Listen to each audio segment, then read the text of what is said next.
पहिला चेंडू घेऊन सज्ज होतोय सोनू. लोअर फुटर चेंडू गॅप शोधण्यामध्ये यशस्वी होताना पाहायला मिळतोय आणि 4 धावा निश्चित रूपेने धाव फलकाला आकारणी मिळते. सोनू पुन्हा एकदा गोलंदाजी मार्कवर. स्ट्राईकला अकबर.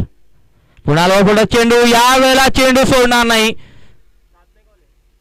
नक्कीच मस्तकला दस्तक देऊन चेंडू सीमारेषा पार. षटकार. यस, पंचांचा इशारा काय असेल? No ball. Bowler band.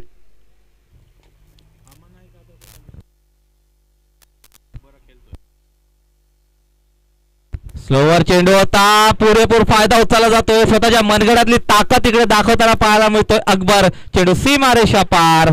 षटकार. स्लोवर चेंडू होता. पुरेपूर समाचार घेतला जातोय. मिथिलेश